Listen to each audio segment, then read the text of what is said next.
Telefónica sigue siendo la noticia de la jornada. Todo se articula en función al Real Decreto del Consejo de Ministros del pasado 4 de julio sobre inversiones extranjeras, que eliminó el veto que el gobierno podía poner a la entrada de Arabia Saudí en Telefónica.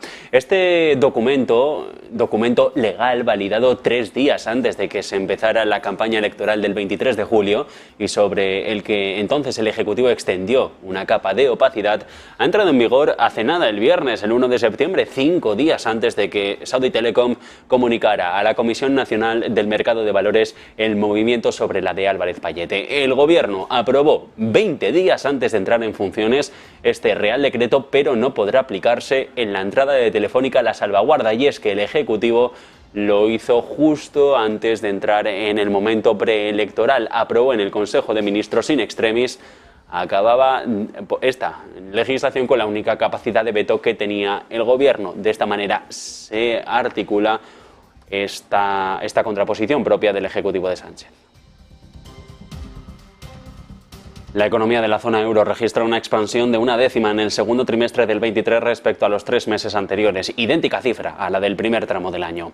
De su lado, en el conjunto de la Unión Europea, el PIB se estanca entre abril y junio después del crecimiento del 0,2 en el primer trimestre. En comparación con el segundo del 22 del año pasado, el PIB para la zona euro crece medio punto, el de la Unión un 0,4. Entre los países cuyos datos disponibles tenemos sobre la mesa, el mayor avance lo corresponden a países de Europa del Este, Lituania, Eslovenia o Grecia, y por el contrario los de peor desempeño, Suecia, Austria y Polonia. Mientras tanto, la producción industrial de la ya no locomotora europea de Alemania vuelve a registrar un retroceso de 8 décimas en junio.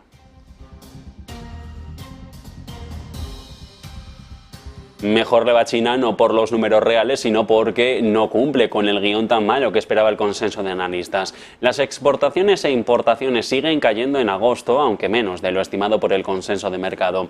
De hecho, las exportaciones, lo que el gigante manda al resto del mundo, bajan un 8,8 en el mes frente a la caída esperada del 9,5, descenso para el mes de julio, el anterior de superior a los 14 puntos porcentuales. Por su parte, las importaciones, es decir, lo que China nos compra a nosotros, ceden más de 7 puntos por debajo de la bajada prevista del 9,4 y de la caída de más del 12 de julio. Tras estos datos, la balanza comercial es positiva en 68.300 millones de dólares. Se sitúa lejos también de los 80.600 de julio. Y ojo a esto que interesa. El Parlamento Europeo ha presentado una propuesta de reglamento para elaborar la futura ley europea de libertad de los medios de comunicación, que permitirá a los Estados de la Unión vigilar a los periodistas, miembros de sus familias y redacciones en caso de que se nieguen a revelar las fuentes, siempre que esté justificado, citamos literal, una narración imperiosa del tipo de interés general. De lo contrario, se prohibirán estas injerencias. Además, y solo por razones de seguridad nacional, en este caso se podrán instalar programas espía en los dispositivos de los periodistas y en las redacciones de los medios de comunicación.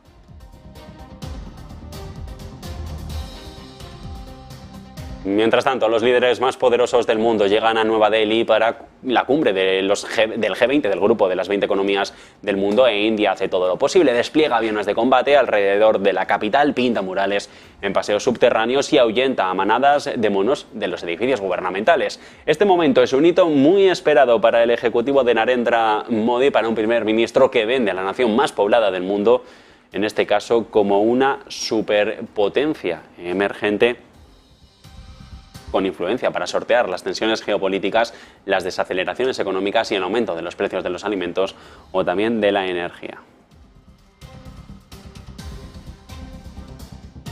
Se mueve el terreno en Eurasia, donde el primer ministro armenio acaba de confirmar que Azerbaiyán está concentrando tropas en la frontera con Armenia y añadiendo que las tensiones siguen aumentando entre los dos países. Durante la semana pasada, la situación político-militar de la región se ha deteriorado significativamente porque Azerbaiyán acumula tropas, dice el gobierno de Ereván, a lo largo de la línea de contacto entre el Nagorno-Karabaj y la frontera entre Armenia y Azerbaiyán directa. Ereván, de hecho, dice que esta noticia llega también y se ha intensificado después de que se anunciaran ejercicios militares conjuntos con Estados Unidos entre el 11 y 20 de septiembre. Sobre los mercados, dos de las empresas más grandes del mundo, WestRock en Estados Unidos, Smurfit Kappa en Irlanda, están en conversaciones avanzadas ya de fusión para crear un gigante global de la papelera valorado en casi 20.000 millones de dólares. La compañía combinada, Smurfit WestRock, tendrá su sede global en Dublín, pero las operaciones en América vivirán de la base de Atlanta, en el estado de Georgia. Cotizaría en la bolsa de Nueva York y cancelaría su cotización premium en Londres, también la del Euronext en Dublín, convirtiendo a Smurfit en la empresa de embalaje más grande de Europa, en la última gran empresa en retirarse de Londres a favor del mercado estadounidense.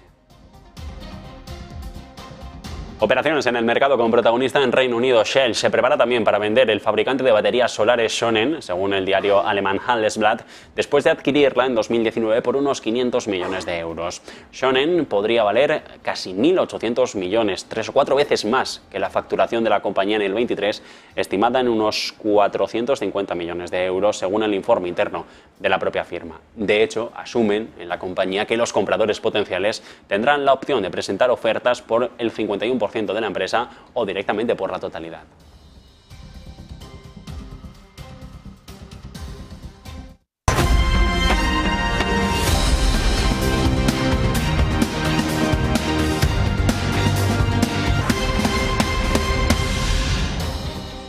Jueves 7 de septiembre, jornada en la que Telefónica a esta hora de la tarde avanza ya más de 1,70% en la Bolsa de Madrid, supera y se acerca a la cota de los 4 euros el título, tras conocerse que la operación de Saudi Telecom para la compra de ese 9,9 de la compañía de Payete no ha sido operación de un día. Los saudíes, junto a Morgan Stanley, el guardián de los derivados de su inversión en la Teleco, hasta que tenga el visto bueno del gobierno, trabajaban en secreto en la operación desde la pasada primavera. Pilló por sorpresa a los principales accionistas de Telefónica españoles, en su mayoría CaixaBank y el BBVA, y provocó multitud de reacciones tanto de los partidos políticos como de los miembros del gobierno en funciones, de los que por cierto vamos a hablar en unos minutos por este mismo asunto, aunque lo cierto es que esta operación de mercado ya se llevaba meses cocinando. Morgan Stanley, el banco asesor de la saudita en la transacción, ha estado trabajando con máxima discreción, en este caso en montar toda la operación desde abril-mayo de este mismo año aproximadamente, para que la compraventa de acciones y de derivados por más del 9% del capital del grupo de la de Álvarez Payete saliera adelante. Aunque, en todo caso, según se remitió a la Comisión Nacional del Mercado de Valores, Saudi Telecom haya tenido una irrupción o quiera tener una irrupción amistosa dentro del accionariado de Telefónica, la realidad es que el grupo árabe solo comunicó su movimiento a la operadora pocas horas antes de hacerlo público, ya tras el cierre de mercado, a pesar de que el consejero delegado de la de aquel país, Olaya Al-Wetaid, mantiene una fluida relación con Álvarez Payete, que está ahora a la espera de ver cómo se cocina y cómo fluye toda esta operación de mercado. De hecho, ha viajado a Arabia Saudí para conocer más a fondo cuáles son los planes concretos de Saudi Telecom dentro de su propia compañía. Eso sí, ya se conocen porque Payete y el directivo árabe son ambos miembros del Consejo de la GSMA, la patronal mundial de las Teleco, que preside directamente el español. Todo se articula, toda esta operación de mercado se articula en función al Real Decreto del Consejo de Ministros del pasado 4 de julio. Un Real Decreto sobre inversiones extranjeras que eliminó directamente el veto que el propio Ejecutivo podría poner a la entrada de Arabia Saudí en Telefónica. Este vehículo legislativo, validado 3 días antes, de hecho, de que empezara la campaña electoral para el 23 de julio y sobre el que entonces el Ejecutivo extendió una capa de opacidad, ha entrado en vigor hace nada. Lo hizo el pasado 1 de septiembre, 5 días antes de anunciarse la entrada de Saudi Telecom o la intención de entrada de Saudi Telecom en Telefónica. La ley, en la práctica y según el documento, lo que permite es suspender el régimen de liberalización de inversiones, es decir, vetarlas, para que todos nos entendamos, cuando se trate de actos de negocios, de transacciones u operaciones que puedan afectar a las actividades relacionadas a modo ocasional con el ejercicio de poder público o actividades directamente relacionadas con la defensa nacional. Es decir, solo se pueden vetar si son operaciones de mercado que ponen en liza la seguridad nacional de España o también contratos con el ejército, con las Fuerzas Armadas españolas. ¿Cuál es el problema? Que según el Ejecutivo de Sánchez aprobó 20 días antes de entrar en funciones este Real Decreto, pero no se va a poder aplicar en esta operación de mercado. El Ejecutivo puso en marcha sobre el Consejo de Ministros esta operación para poner sobre la mesa estos posibles vetos y operaciones como la de Arabia Saudí. El Real Decreto que aprobó el Consejo de Ministros in extremis, con lo que acaba es con la única capacidad de veto que tenía el Ejecutivo. Saudi Telecom no aclara a la CNMV si pretende ejercer el derecho a voto que le corresponde y, mientras tanto, el debate sobre el decreto que dejó en julio el gobierno y que de momento deja vía libre a los saudíes para seguir con la operación de mercado sobre Telefónica. Se da la circunstancia de que el único integrante occidental del equipo directivo de STC es un ex de Telefónica. Ojo a esto, José del Valle, responsable de proyectos especiales de la operadora, formó parte hasta 2018 de la Teleco española, donde llegó a ocupar el cargo de consejero delegado de Telefónica Media Latam and Infrastructure. 2 años después, en 2020, desembarcó en Saudi Telecom, donde a día de hoy es jefe de proyectos especiales. Día de economía en la zona euro. Registra una expansión en el PIB de 0,1 porcentual en el segundo trimestre del 23 respecto de los 3 meses anteriores, idéntico número a lo registrado en el primer tramo del año. De su lado, en el conjunto de la Unión Europea, el PIB se estanca entre abril y junio después del crecimiento del 0,2 entre enero y marzo. En comparación con el segundo trimestre, el PIB de la zona euro crece medio punto porcentual. El de la Unión Europea lo hace algo menos, lo hace un 0,4. Y entre los países que destacan por el mejor desempeño, por el mayor avance trimestral, están en Europa del Este, Lituania, como República Báltica, Eslovenia y Grecia. Por el contrario, los que peor se han comportado han sido Polonia, Suecia o Austria. Mientras tanto, lo que tenemos sobre la mesa, y claro, es que quien era la locomotora europea lo está poco a poco dejando de ser, se está quedando sin gasolina. La producción industrial en Alemania vuelve a registrar un retroceso de 8 décimas en julio en comparación con los números de hace un mes, 6 menos de lo que cayó en junio, pero profundizando en su descenso interanual hasta el 2,1. Entre mayo y julio, la producción industrial de Berlín ha sido de un 1,9% menos a la de los 3 meses anteriores. Fuera de la industria, la energía es lo que más sube, superior a los 2 puntos porcentuales, en tanto que la producción de la construcción se revaloriza en el entorno del 2,6. Las ramas industriales de uso intensivo de electricidad, las electrointensivas, retroceden 6 décimas mensuales y se desploman a más del 11 si miramos a los datos interanuales. Alemania mal, pero China, a pesar de que los números no son del todo positivos, mejor porque no decepcionan al mercado. Exportaciones e importaciones, balanza comercial del gigante asiático que sigue cayendo en agosto, sí, pero lo bueno es que es menos de lo esperado por el mercado. Las exportaciones, es decir, lo que China nos hace comprar al resto del mundo, bajan más de un 8% en el mes frente a la caída esperada del 9,5% y del descenso del 14% registrado en julio. Por su parte, las importaciones, es decir, lo que nosotros les enviamos a ellos, lo que nos compran, también ceden, en este caso por un 7,3% por debajo de la bajada prevista y con mejores números de lo registrado el mes pasado.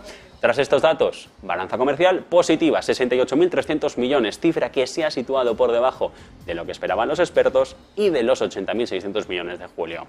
Desde la flexibilización a las restricciones de los viajes al extranjero hasta modestos recortes en los tipos de interés, sobre todo en los hipotecarios, manejan una mejoría ligera de la economía china. Los índices de gestores de compras, los PMIs, han demostrado que a pesar de no haber funcionado como se esperaba, el éxito ha sido tal como para poner en marcha la economía, a pesar de que de momento sigue siendo sobre zonas limitadas. Antes de seguir mirando ya al mercado, publicidad y seguimos.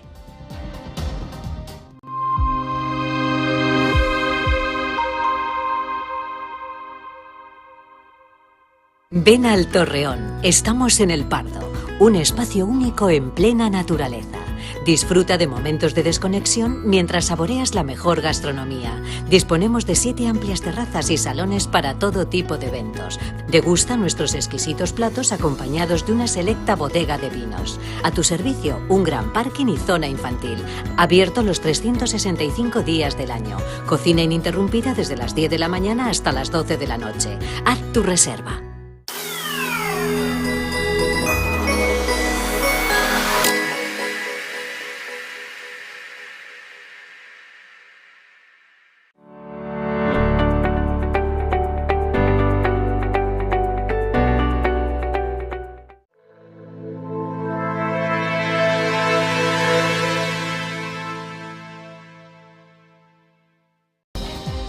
una operación de 2.100 millones de euros. Es la que quiere poner sobre la mesa Saudi Telecom en el capital de Telefónica cuando, si se aprueba, consiga el 9,9% de participación dentro de la Teleco de Álvarez Pallete. Intereses, en todo caso, de la economía del Golfo Pérsico, más allá del petróleo, para diversificar la influencia en el resto del empresariado internacional y, sobre todo, claves de un interés saudí en Telefónica que vamos a analizar en los próximos minutos con Francisco Joaquín Cortés García, profesor de finanzas en la Universidad de La Rioja. ¿Qué tal? Muy buenas tardes.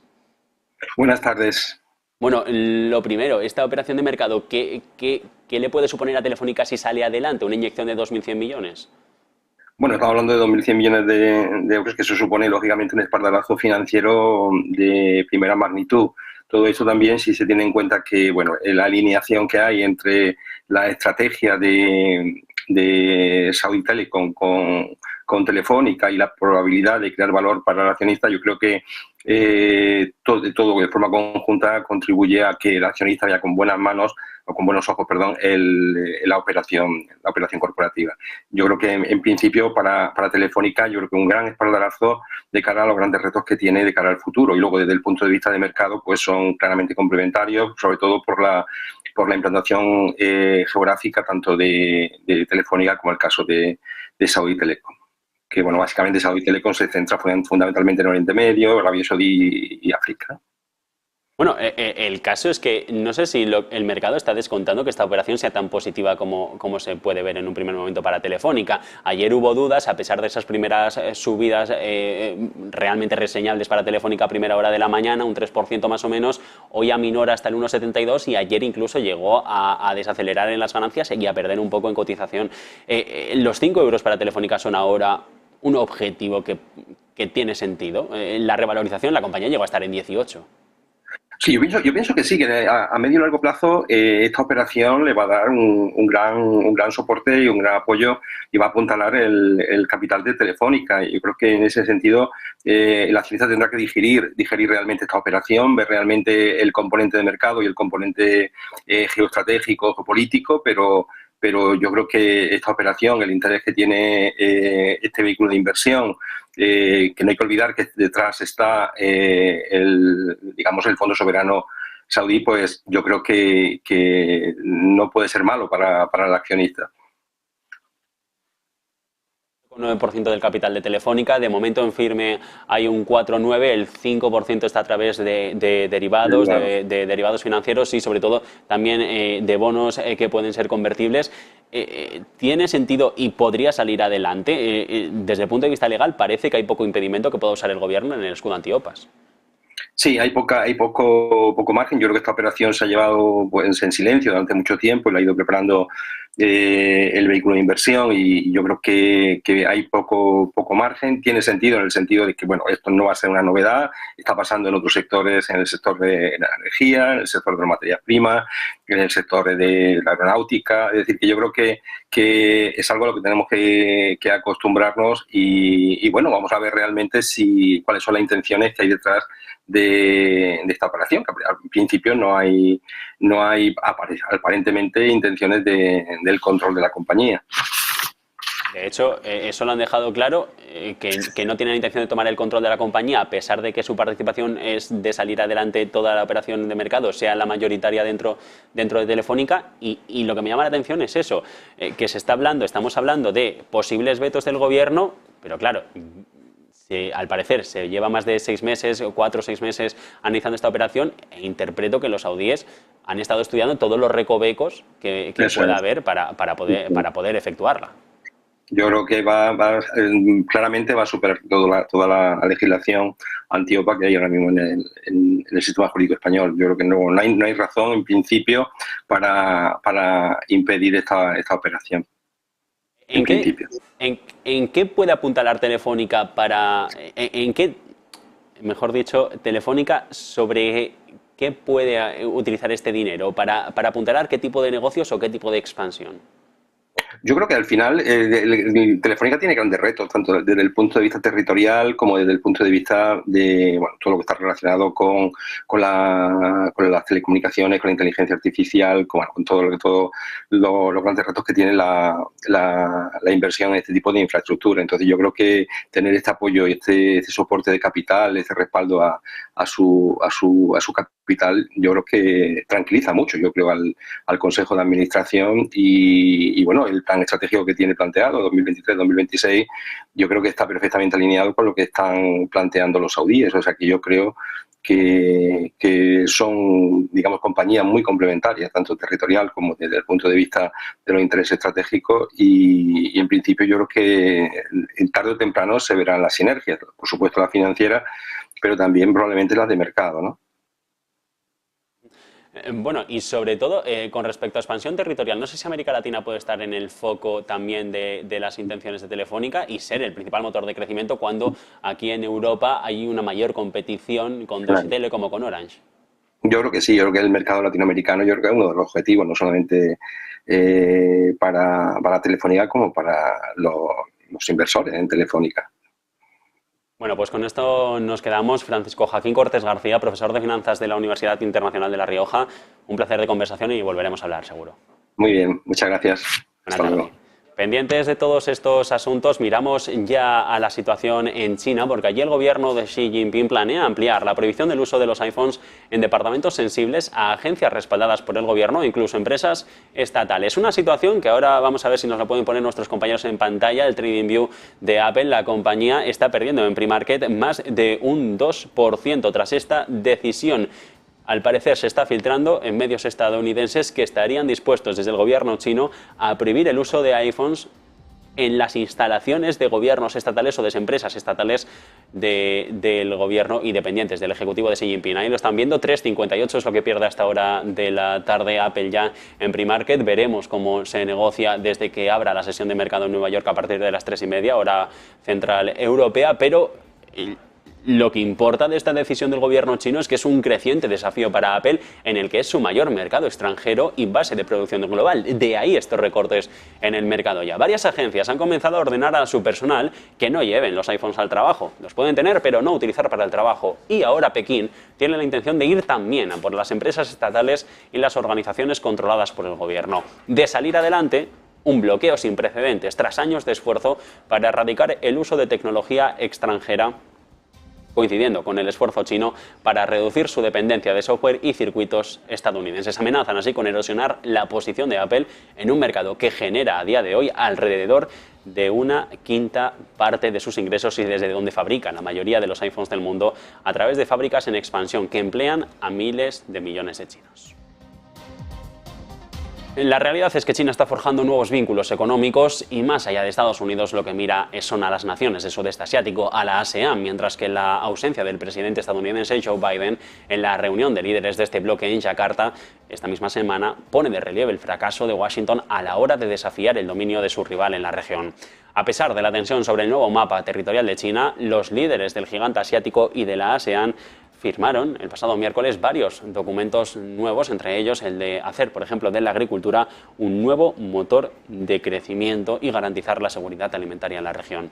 El presidente de Estados Unidos, Joe Biden, de hecho va a viajar a Asia en las próximas horas. Se va a reunir con diplomáticos en India y en Vietnam, pero el viaje se va a saltar dos cumbres importantes en la región, lo que irrita a diplomáticos del sudeste asiático y potencialmente socava la actual lucha de poder de Washington en la región contra China. Si desde el punto de vista de Washington la decisión tiene más que ver con la programación que con cualquier otra cosa, en la región sí que se está entendiendo esta ausencia de Biden como un flagrante desaire diplomático para los funcionarios indonesios y algunos otros países del sudeste asiático. Desaire percibido que podría retrasar también y descarrilar una campaña diplomática que lleva meses trabajando Estados Unidos para conseguir una mayor influencia en la zona del sudeste asiático.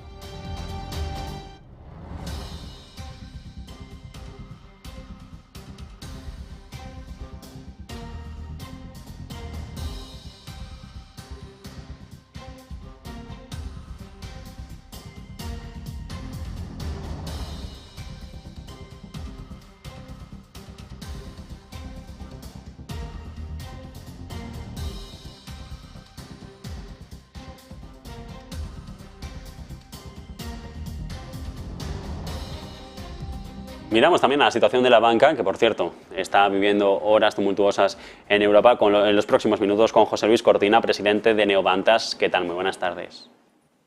Sí, buenas tardes. Bueno, lo primero, comienza la guerra de los depósitos, se comienzan a remunerar. Ayer salía CaixaBank e ING que compiten por atraer los ahorros, cuando de momento el sector, y lo hemos visto en los últimos trimestrales, según las presentaciones que han hecho y las declaraciones que han dado los consejeros delegados, no tienen intención de ponerse de momento a remunerar a los depositantes aquí en España. Bueno, eso es lo que inicialmente están diciendo, pero ya se están viendo movimientos. Es decir, la Caixa hoy mismo aparecía ya en prensa que tiene un depósito al 2%, Bankinter también, y lo van a hacer porque hay determinados elementos que les van a empujar a la gran banca, pues la pequeña ya lo está haciendo desde hace tiempo y lo mismo la banca digital aquí en España, pero la salida masiva de depósitos que se está produciendo a raíz de que el público en general pues está dedicando sus ahorros bien a devolver sus hipotecas o también a atender sus necesidades diarias, porque la inflación ha hecho que los bienes y las necesidades del día a día se disparen y, por tanto, el público en general está tirando de sus depósitos. Además, no hay que olvidar que el propio Banco Central Europeo está animando a los bancos a que empiecen a remunerar los depósitos, y el arma que está utilizando de forma inteligente es acelerar el drenaje de liquidez en el sistema. Y está a un ritmo de 27.000 millones al mes el ir quitando dinero en Europa para que los bancos tengan una necesidad de atraer depósitos de sus clientes y para ello remunerar esa captación de depósitos. Bueno, el caso es que, claro, este es el asunto. Se suben los tipos de interés en un ritmo nunca antes visto en la década y lo nota la cuenta del banco, pero no lo nota el depositante ni el ciudadano. Que sí que nota, sin embargo, cómo se le endurece o cómo se le hace más complicado el acceso al crédito. Es correcto lo que estás apuntando y bueno, pero yo creo que esa situación se va a empezar a corregir y además con celeridad. En estas próximas semanas yo creo que vamos a ver movimientos que, insisto, ya en la banca pequeña lo tenían, es decir, y lo están acelerando, pero en los grandes, que es realmente donde se observa este comentario y por lo que se hace este comentario de que no se están remunerando los depósitos. Y cuando digo depósitos, los depósitos de bajo volumen, porque las compañías con depósitos grandes de más de 50.000 o de 100.000 euros, eso sí que ya lo estaban remunerando hace meses. Nos estamos refiriendo a lo que es la gran masa y, por lo tanto, a depósitos relativamente pequeños en cuentas bancarias que no estaban remunerados. Y eso sí es cierto que hay una tendencia y una voz por parte de las autoridades monetarias, por parte del público en general también, de que se empieza a remunerar. Y lo vamos a ver por los aspectos que antes he mencionado y que podemos profundizar. Bueno, el BCE, el Banco Central Europeo, se reúne la semana que viene. La Reserva Federal lo hace en 2. Ayer veíamos cómo Canadá mantenía ya tipos, esa pausa en las subidas. Lagarde y Powell van a ir por el mismo camino. Ya se está descontando por todos que más o menos sea así. Es posible, pero de igual forma que lo está subrayando, que hay una señal, también tanto la FED como el Banco Central Europeo han subrayado sus máximos ejecutivos que siguen sin dar el brazo a torcer y que seguirán teniendo el 2% como objetivo a llevar la inflación. Y si quieren llevar al 2%, porque había un cierto sentir de que igual lo situaban, lo levantaban un poco como objetivo de su política monetaria, el alcanzar ese 2% o quizá más como target de inflación. Pero lo han insistido, que no, su objetivo es llevar a la economía o al sistema a un nivel de inflación del 2%. Eso va a hacer que presumiblemente a corto plazo no suban los tipos, pero a mí me da la sensación que va a haber una pequeña escalada de los tipos de aquí a final de año seguro. Bueno, luego está el discurso, o sea, lo que se dice, lo que sabemos, y luego las decisiones. Las últimas actas dejaban cuenta dentro del BCE, como al principio se abogó por incluso recortar tipos y al final se decidió por la vía contraria de subirlos en 25 puntos básicos. Correcto. Y a mí me da la sensación, quizá porque las determinadas variables macroeconómicas, sobre todo en Estados Unidos, han sido positivas y puede haber un cierto mantenimiento de los tipos actuales por parte claramente de la FED y quizá del Banco Central Europeo también. Pero a mí me da la sensación que el entorno de incertidumbre que vamos a vivir en este otoño abogará a que los tipos igual tengan que subir un poco más, dado que la inflación no termina de dominarse. Y si hay ese objetivo de querer llegar a una inflación del 2% y no está hoy ni de lejos en ese 2%, ni se está aproximando, pues probablemente tengan que forzar un poquito las tuercas los bancos centrales. Es mi opinión. José Luis Cortina, presidente de Neovantas, un placer de conversación y volvemos a hablar. Buena tarde. Fenomenal, gracias. Bueno, estamos pendientes de la rueda de prensa que va a haber en unos minutos de Jens Stoltenberg, el secretario general de la OTAN. Antes, una breve pausa para publicidad y enseguida volvemos.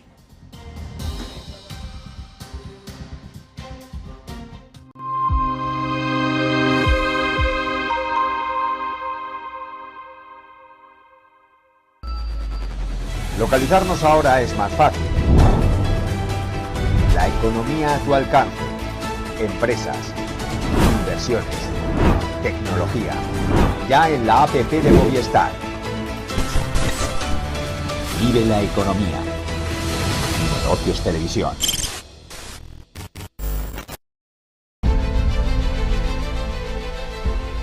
No puede volver atrás y cambiar el principio, pero puede comenzar donde está y cambiar el final.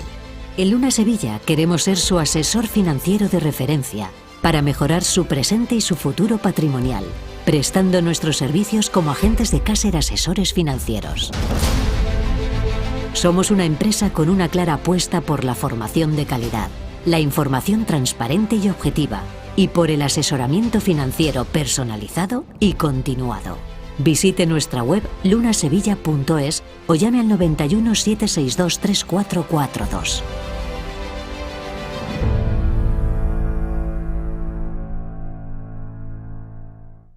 Ven al Torreón. Estamos en El Pardo, un espacio único en plena naturaleza.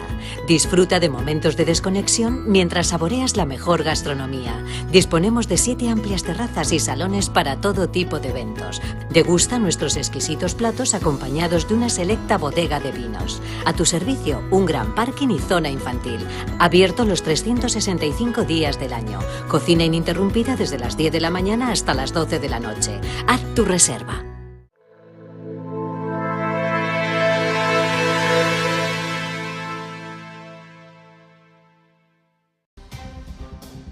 Y mientras tanto, los líderes más poderosos del mundo llegan poco a poco a cuentagotas a Nueva Delhi, cumbre del G20, las 20 economías más grandes del mundo, e India, allí como anfitrión, hace todo lo posible, despliega aviones de combate alrededor de la capital, pasos subterráneos que cambian de imagen y se ahuyentan, ojo a esto, a manadas de monos de los edificios gubernamentales. Este momento es un hito esperado para Narendra Modi. El primer ministro está vendiendo a la nación más poblada del mundo como una superpotencia emergente con influencia para sortear tensiones geopolíticas, desaceleraciones económicas y el aumento de los precios de los alimentos y de la energía. Vamos, que la India sea el único país que se libra de lo que estamos metidos todos. Durante el fin de semana pondrá a prueba esa tesis dando la bienvenida al presidente estadounidense Joe Biden y al primer ministro británico Rishi Sunak, con tiranteces coloniales y a otros jefes de Estado en una de las reuniones mundiales más importantes del año. Para facilitar el tráfico, las autoridades, por ejemplo, han ordenado escuelas, bancos, mayoría de empresas privadas y departamentos gubernamentales que permanezcan cerrados. Se van a clausurar también las fronteras con los estados vecinos, incluida la de China, y se espera que más de 100.000 policías de personal y seguridad patrullen todas las calles del país. Atención también a esto de Bloomberg en portada. Funcionarios de la Unión Europea se comenzarán a reunir con los Estados miembros la semana que viene, ya se está haciendo hoy alguna cita, para delinear el plan del bloque sobre cómo imponer un impuesto a las ganancias extraordinarias sobre las generadas por más de 200.000 millones de euros en activos congelados del Banco Central de Rusia para ayudar a la reconstrucción de Ucrania. La Comisión Europea, el brazo ejecutivo de la Unión, propondrá cómo transferir legalmente los ingresos generados por los activos al presupuesto del bloque, según el borrador del documento al que ha tenido acceso la agencia Bloomberg. El ejecutivo bruselense se va a reunir con funcionarios de España, de Bélgica, de Italia, Francia y Alemania a lo largo de esta misma tarde y luego con todos los Estados miembros la semana que viene. Según el documento, un grupo de trabajo de la Comisión lo que respalda es la implementación de las 3 propuestas principales del documento paso a paso, en lugar de todas a la vez, por los problemas legislativos que puedan suscitar. Las medidas incluyen aclarar el alcance de los deberes de las obligaciones financieras involucradas, imponer requisitos a los depositarios centrales de valores para separar los saldos de efectivo de los activos rusos y transferir los ingresos al presupuesto de la Unión como ingresos asignados externos. De hecho, se espera que los activos del Banco Central ruso inmovilizados en la Unión generen unos 3.000 millones de euros en beneficios inesperados. Más de la mitad están en efectivo y depósitos, mientras que una cantidad sustancial del resto en valores que se transformarán a medida que vayan venciendo entre los próximos 2 y 3 años. Estados Unidos y la Unión Europea, que también trabajan en un acuerdo para imponer nuevos aranceles al exceso de producción de acero de China y de otros países, según avanza Bloomberg. Las medidas se centrarían principalmente en las importaciones procedentes de China que se benefician de prácticas no comerciales, el alcance de la norma, incluidos otros países que podrían ser objeto de las mismas, y el nivel de los aranceles aún se está debatiendo. El acuerdo formaría parte del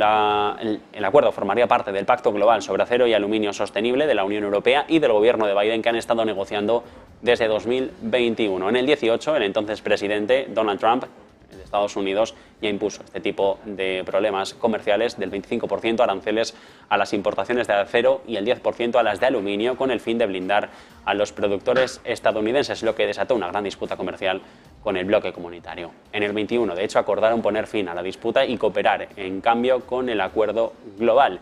El pacto pretendía dejar entrar en Estados Unidos volúmenes limitados de metales producidos en la Unión, libres de aranceles, manteniendo todavía los aranceles en litigio. Carrera la que se gesta dentro de las instituciones europeas hoy y por la presidencia del Banco Europeo de Inversiones. Es Margrethe Vestager, la que compite con Nadia Calviño, la que toma la palabra. Lo hace en una entrevista con el Financial Times y dice la ex de competencia que está comprometida que la institución que aspira a liderar pueda asumir más riesgos en el Banco Europeo de Inversiones si se convierte en su presidenta, argumentando que el enfoque conservador va a ser insuficiente en lo que viene, sobre todo transición verde, dos de los retos principales de la Unión Europea, y la reconstrucción de Ucrania, financiación dentro de ese marco plurianual hasta 2027. Vestager dice concretamente que hay que acelerar la financiación para reconstruir Ucrania, incluso cuando la guerra aún estaba en curso, si esta es una de sus prioridades. Busca un mandato la dirección del banco que sea más rápido y al hacerlo pueda ser aún más relevante.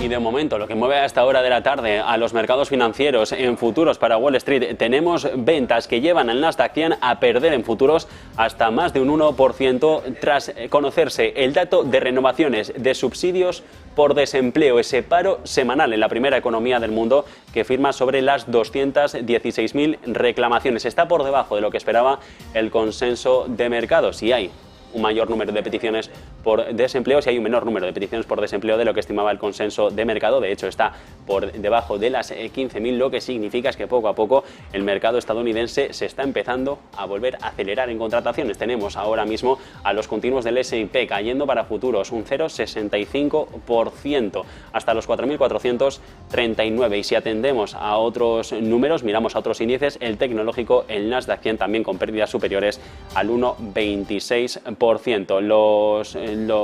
También los futuros del Dow Jones de industriales vienen a esta hora de la tarde tras conocerse ese dato de paro semanal, con ventas en este caso menores del 0,20% hasta los 34.374. Pero el dato es ese: peticiones semanales de subsidios por desempleo, paro semanal en Estados Unidos, que caen más de lo esperado. El número, concretamente nuevas peticiones que van a las 216.000.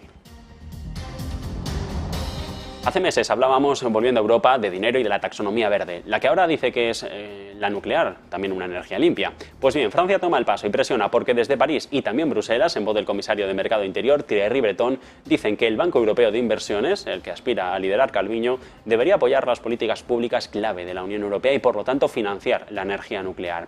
Está en el centro de muchos debates europeos y es relevante establecer un objetivo para reducir las emisiones de gases de efecto invernadero, reformar el mercado eléctrico de la Unión, la taxonomía verde y, en términos generales, desarrollar una industria europea con bajas emisiones de carbono. Sin embargo, su desarrollo lo que requiere es una financiación sustancial que se podría proporcionar, dicen, por parte del Banco Europeo. Y ojo a esto que se las trae en estos momentos. El Parlamento Europeo, el continente cuna de la democracia, presenta una propuesta de reglamento para elaborar una futura ley europea de la libertad de los medios de comunicación que permitirá a los estados, a los gobiernos nacionales de la Unión Europea, vigilar a los periodistas, a los miembros de sus familias, es decir, al padre, a la madre, a la hermana de un periodista, así como dentro de las redacciones también tener información de lo que se está hablando en caso de que se nieguen a revelar sus fuentes. Hasta ahora un derecho protegido por los marcos constitucionales, siempre que esté justificado esto por una razón imperiosa de interés general. Estas últimas palabras, razón imperiosa de interés general, citamos literalmente de la propuesta de la Unión. De lo contrario, se prohibirán las injerencias. Además, y solo por razones de seguridad nacional, ojo también a esto, se podrán instalar en dispositivos electrónicos como un teléfono móvil, programas espía y también en las redacciones. El caso es que todo esto lo presenta una eurodiputada española de Esquerra Republicana de Cataluña y dice que el objetivo es proteger la libertad editorial de la prensa, de las intervenciones políticas, las fuentes de los periodistas y las fusiones, básicamente lo contrario de lo que se dice sobre el papel, que si no dices las fuentes, te obligan a decirlas. La futura ley hace hincapié en los medios de comunicación públicos para salvaguardar su independencia, dicen. El resto de medios, los privados, que ofrezcan informaciones de actualidad deberán tomar las medidas que crean oportunas para evitar conflictos de intereses entre el dinero y el poder. Básicamente lo que dicen los políticos es que las empresas no influyan dentro de lo que se cuenta en los medios de comunicación, cuando ellos, en teoría, sí podrían hacerlo por esta legislación. Permite también regular el papel de las grandes plataformas digitales que integran informaciones de medios de comunicación y si estas plataformas restringen o llegan a suspender en algún momento parte de los acuerdos, parte de las informaciones que se publican, supondrá iniciar un diálogo significativo y efectivo con el fin de hallar una solución. Pero es que, más allá de todo esto, la legislación europea, al menos este reglamento que se quiere presentar, esta propuesta de reglamento para la futura ley europea de libertad de los medios de comunicación, tiene otros asuntos sobre la mesa. Por ejemplo, en caso de concentraciones entre grupos de comunicación, es decir, compra de una cadena por otra, se obligará a los estados a evaluar las repercusiones en el pluralismo de los medios y la independencia editorial. Tendrá en cuenta las consecuencias de la fusión en la pluralidad informativa y a partir de ahí poder tomar en medida cartas en el asunto. La publicidad obligará a Europa también a la publicidad estatal que se conceda conforme a criterios transparentes y las mediciones de audiencias se harán de manera política. Se crea un comité europeo, en este caso un comité europeo de servicios de medios de comunicación, para promover la aplicación eficaz y coherente de las normas comunitarias.